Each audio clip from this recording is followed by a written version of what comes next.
Welcome to another video, whether you're watching on YouTube, IGTV, or Facebook. Hopefully you do enjoy. Today, I wanted to go through and review some of my 2019 Dally M predictions. Now, some of them were pretty good and pretty spot on. Some of them were unlucky injuries, and some of them were just plain bad. But either way, I think it's interesting, and I think it really shows how fast-changing and unpredictable our sport is, which is a reason why we all love it. Sorry for the lack of content recently, guys. I've been super busy. This video will be today, and if I get a chance tomorrow, I'm hoping to record potentially my 2020 predictions. So if that's something you'd like to see, let me know in the comment section below guys. But without further ado, here is my predictions and me reacting to them. I'm predicting James Tedesco. I've gone with James Tedesco because I have spoken about this previously, but there is no more sort of adjustment period for Teddy. He did come from the Tigers system to the Roosters system from 2018, and we did see Teddy not necessarily struggle, but he wasn't at his best to start the year. Now he's fully adjusted to the Roosters lifestyle. There'll be no sort of adjustment phase for him. I see him hitting the ground running, and I'm predicting Teddy to take out the Dally M in 2019. Not a bad prediction there. I mean, that turned out true in a massive way. Teddy not only hit the ground running, I think he cemented himself as probably the best player in the world in 2019. So, whilst it seems we're off to a good start, guys, I can assure you that's where the good predictions stop, unfortunately. But let's continue on. I've gone with Dallin Watene-Zelezniak. I know he is the captain of the Kiwis and he is the fullback for the Kiwis, but I think he's a much better winger than Dylan Edwards is on the wing. And if you want to fit your best 17 in at the Panthers, you have to have Dylan Edwards in there. You're not going to get value from him on the wing, but you know you're going to get value from Watene-Zelezniak on the wing. I just think with all his experience at fullback now, his dynamic kick returns, I think that incoming coach will give him a little bit more of a license. I think Ivan Cleary will say, look, you are the wing, but I'm happy for you to float into the middle and float into the other side for the back line, in particular set plays, which I think adds a real new element to the Penrith attack. So I guess I was pretty far off with that one. I thought with his experience at fullback, that would give him an extra set of tools which would make him more devastating on the wing. But ultimately, we know Dallin Watene-Zelezniak would go on to leave the Penrith Panthers mid-season for an opportunity to play fullback consistently at the Bulldogs. You can't blame him for that. Ultimately, it was Warriors winger Ken Mamalo who won Winger of the Year. And at the time, I didn't see him improving to such a drastic extent. But I sit before you now and I will tell you that Ken Mamalo probably is quite easily the best winger in the world, bang for buck. So I was incorrect with that one, and let's move on to Centre of the Year. I've gone with Tyrone Peachey because I feel Peachey has been moved around to so many different positions over the last few years. I think this is his first genuine chance to lock down a position as his own, and I think someone with the talent of Peachey and the potential, I think he takes that opportunity with both hands and really has an amazing season for us at the Titans. Certainly, I'm hoping so. Further to that, now, this is no fault of his own, but I do believe he will lose the jumper he is wearing above my head, the State of Origin jumper. With Luke Keary having debuted for Australia now, I think it's almost impossible to leave him out of that squad for the Blues. So I think he may steal Peachey's 14 jersey. Now, no, Tyrone Peachey would ultimately go on to have probably the worst season of his NRL career. He never really found his feet, whether that was at lock, back row, 5/8, centre, and bench utility. They tried him in 6 different positions and he really just couldn't cement one. And I guess I did get one thing right. I said he would lose his State of Origin jersey. I think that was a given after about Rentown. He was playing so poorly that there was just no way that Brad Fiedler could justify keeping him in that team. But overall, that's another incorrect prediction. I've gone with Cameron Munster here. Now, I know he was overlooked for the vice-captain role. The club opted to go with Jesse Bromwich and Dale Finucane, which I have no problems with. So for me, I see Cameron Munster, really rising to a new level, not just in terms of leadership, but in terms of his playing ability with the retirement of Billy Slater. There's a big hole left in the Melbourne Storm attack, and I see Cameron Munster filling We now know Cameron Munster would go on to win 5/8 of the year. He would stamp his authority on State of Origin games at 5/8 and fullback, further proving my point that I believe he could stand up in the absence of Billy Slater. I think if he was able to play that good at fullback for the Maroons against the Blues, who are obviously much better than any NRL team, then he certainly would have been able to plug that hole by Billy Slater if required. I believe it was this year, Craig Bellamy actually came out and said, Cameron Munster is so good, he has plugged the hole left in our club since Cooper Cronk left, which is a massive compliment there by the coach, and I think he had a fantastic year. This one's a bit of a simple one for me. I've gone with Michael Morgan. I can't forget the 2017 grand final run with him in charge of that club, and I can't help but feel the Cowboys, if not second to the Panthers, which I see you've got Cleary there. The two halves we've selected, in my opinion, are playing behind the best forward packs in the comp, which does make the selection a little bit easier. I think Michael Morgan has to be hungry after having his 2018 cut short. He is in contention for the number 7 jersey for Queensland. I think he wants to come back and show us all just how good he is, how unfortunate 2018 was for him to get injured. No, Michael Morgan would go on to suffer more injuries again in 2019.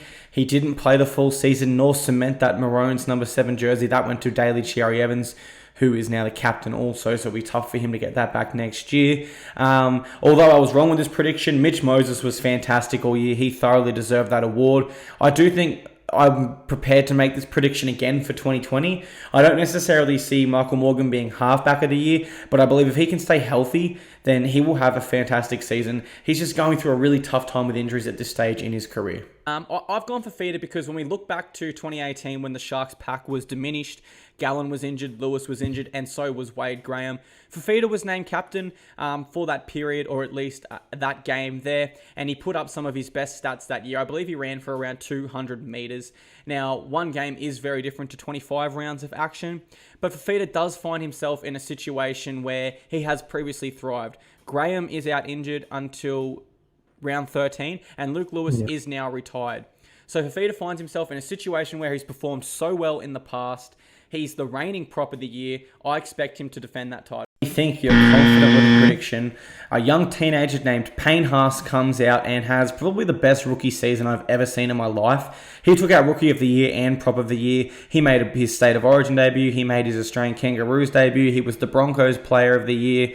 He was simply superb. And for Fifita there, all the reasons I sort of raised as to why he would play excellent were the reasons he played poor in 2019. I thought he would really stand up and stamp himself. Instead, we had young guns like Jack Williams and in particular Braden Hamlin-Uele, who went from 0 NRL games to playing for the New Zealand Kiwis at the end of the year, which is absolutely spectacular. And overall, I can probably say it was a pretty disappointing year for Andrew Fifita.